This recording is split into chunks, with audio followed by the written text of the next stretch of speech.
That was a good salad. Who's going to do the dishes?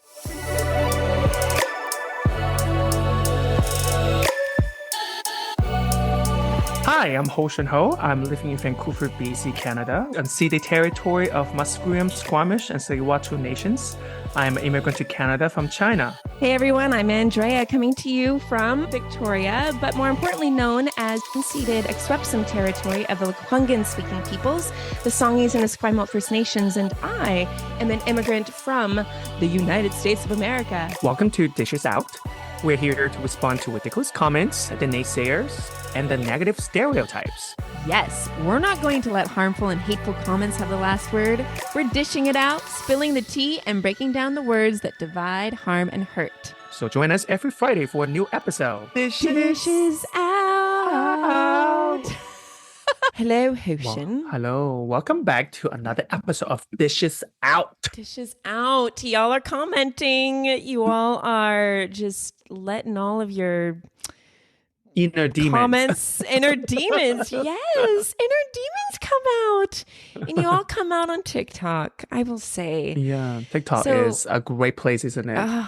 And sometimes when I see these comments like, oh, someone commented on your clip or your video or whatever, I have this like anxiety that just gets up in me. And I'm like, oh, what are they going to say now? And it's very rare that I do get positive. People are like, totally, I agree with you. This is amazing. Thanks so much for saying something. But then about, I would say 70% of the commentators are just, bad. They could get really nasty. I know, but you should turn the energy into a positive energy. Every time something comes up, yay, now another comment we can talk about. Yes, I should. I should see it as an opportunity like, ooh, more material. Thank you so much, Hater McGee. Exactly. Yes. No, so we can see what people are talking out there. Yeah. More material for us to choose from. Yes, exactly. So keep commenting, keep hating. So yeah, keep doing it. And you know what? I'm going to try and work on that energy thing. This particular comment was in relation to a TikTok video that I did about assimilation, because there's a lot of people in Canada who are bent on immigrants assimilating. It's a very colonial mindset. It's very old, much so. Very tropey, and very dangerous. Culty too. Oh, it is culty. I don't like cults. I feel like I narrowly escaped one called right-wing evangelicalism, but none of my friends are listening to this anyway, so whatevs. But this comment, basically, a few people had commented, but this comment is from a person, and they said, quote, Canadians are polite. If immigrants can't even do that, then they should leave, end quote. This comment is not very polite. It's not. I don't think this sentence is very polite. They should just leave. That's not very polite of you. So no, I don't know what this person is a Canadian. That's one. And second is polite is very subjective. I remember, I don't remember you remember, I think at the beginning, like very early on, maybe maybe it's the second or third episode, we talked about that remember in Asia, in my culture, if you're your close friend does not use polite words like thank you, please, would you mind, do you mind? We don't use we don't use this kind of word between friends, between close people. That's considered rude actually. But with strangers, you will use a lot of thank you, please. That is considered polite with strangers. So if I use my culture's idea of politeness, this kind of idea, sort of construct, polite is a social construct, obviously. It is. I think this person only meant the Canadian social construct of what polite is. Yeah. Not necessarily the other cultures.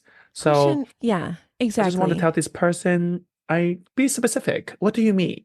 Exactly. It's up to interpretation. You go to Japan, people are literally like bowing. Bowing. Do I see any Canadian bow when they greet a stranger or someone in authority? No. That's totally impolite. People from countries like Libya or Middle Eastern countries like Syria, Iraq, they do the kiss, one, I think it's three kisses like on each cheek. It's a greeting and very collective mindset, right? That we're not going to just leave you on your own. If you are hungry, we will feed you. If you need clothes, we will clothe you. If you need community, you become part of our family. That sounds a lot more polite than the Canadian culture, which just leaves everyone alone, especially in this part of Canada where there is this culture of politeness, but there's no culture of depth. There's no culture of sincerity because people they just stay to themselves. So yeah, they just, oh my God, thank you. And they say, excuse me. They say, please. And they think somehow they think that's polite. Yeah. That's not really like girl. No, exactly. The other thing is too, it is this heightened expectation that, and whiteness does this with people of color, but that anyone else who is not white has to be held to this level of like perfection in order to be accepted. How dare you be impolite? Because Canadians aren't impolite. How dare you have opinions because Canadians keep it to themselves? It's like immigrants can't just be normal. And I responded to this person and I said, immigrants are polite. Canadians can be rude. Immigrants can be rude. We're all freaking people. Holding other people to a higher standard than everyone else is completely unfair and totally absurd. Absolutely. Yes, girl. You tell her. Yes. Yeah. So no, don't placate and say, oh, you need to be this extra level superhuman that doesn't exist in our own country in order to accept them and respect them. No, let them be a freaking person with all their flaws, with all their messes, in the same ways that immigrants are putting up with all of Canadians' flaws and all of their messiness and all of their setbacks and shortcomings. Exactly. This person, exactly. Like I said, I don't think this comment that this person makes very polite. No. Should I say, oh, you're not Canadian, you should go, you should leave this country? No, absolutely not. Everyone can be polite, everyone can be not polite. Yeah, that's human nature. Exactly. Okay? And I think that another point is, again, this obsession of assimilation. Like you take, like even this sentence, the beginning of this sentence, Canadians are polite, is such a stereotype too. People, this obsession of assimilation is taking stereotypes of a nation in some sense, and then thinking if you come here to my country, you should fit in our country stereotype too.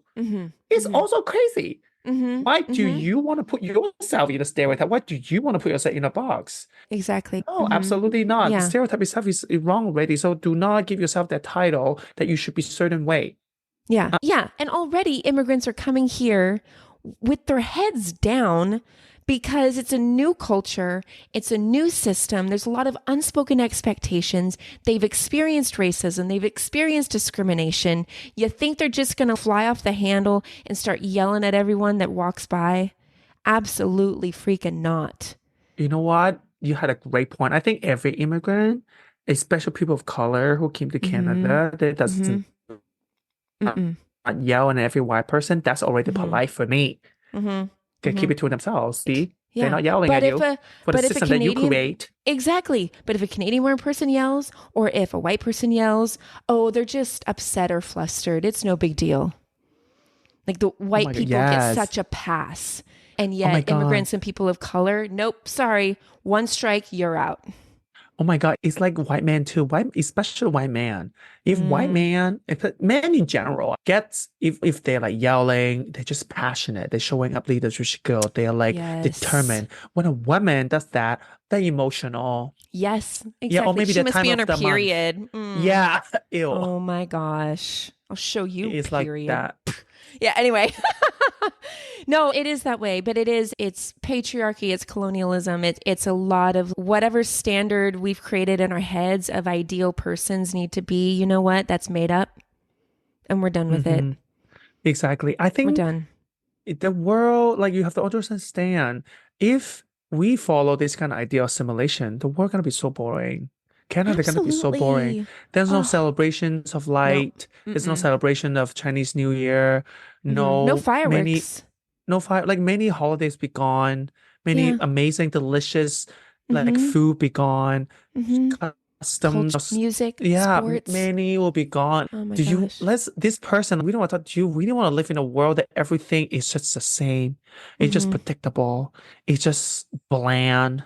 No offense. If you really talk about this British English, kind of culture, if with this the culture with assimilate to, I'm sorry, that's really bland. You eat potatoes as a main course and baked beans and sausages. You know the best food in England? Indian food. Literally. Yes. Girl, let's be serious here. Exactly. I don't, and yeah, you look at anything in nature, and we've talked about this before, the world around us embodies an incredible diversity, an incredible colors and shapes and sizes. Let's say all we had flying in the sky were pigeons. Okay. I love pigeons. They're really very brilliant. They've been awarded medals in world wars. They've saved lives, honestly. And now we call them rats in the sky, which is terrible. I'm a pigeon advocate. But imagine all we saw in the sky were pigeons. We never saw a majestic eagle, or we never saw an osprey, or we never saw a hawk, or we never saw a turkey vulture swarming, or we never saw a raven, or we never saw a sparrow, or a lovebird, or birds of paradise. You can see Andrea knows a lot of birds. My son loves Names, birds. at least. So that's the only reason why I know. I can tell you a lot about birds. But my point is no one wants just pigeons.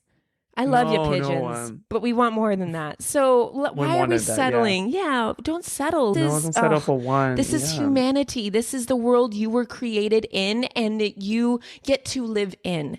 Don't tell the sunset that you need to be the same every morning for me to appreciate you. Gross. Oh my God, I love that sentence. Yes. Gross. Every sunset, every sunrise is beautiful because it's different every time. Because it's different. Every snowflake is different under a microscope. There is not one snowflake that has been found to have the same molecular structure. Same. Also, the reason we're having this conversation so passionately and making jokes, having this intellectual conversation, also because we are different. Yes. If we are the same, we're not going to have a conversation. We're just both saying, I agree, I agree. Exactly. Although I just said it. Yes, y'all, we need to do an episode on just us because you and I are so different. So different. And yet we here we are. So different. Goodness. Oh my gosh. Anyway, that's our dishes out. Assimilation Polite McGee. Maybe you should go to a polite academy and learn how to put your pinky up when you drink your tea and learn how to say please and thank you. Your politeness is not dependent on immigrants. All right. No, we've got the politeness down. I think we could learn a lot from the rest of the world instead of just saying thank you to our bus driver and not making concrete and true relationships. Anyway, I'm just speaking from my painful experience as an immigrant to Canada. Okay, that is it.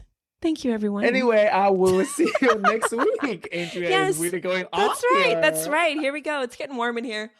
Yes, we'll talk to you next week. Have a wonderful week. Love you. Okay. Love you. Mwah. Bye. Ciao, babe. Bye.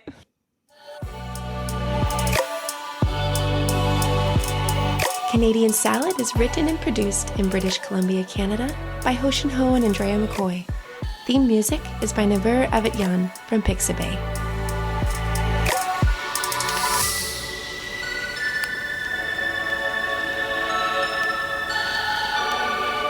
I like oranges with my salad.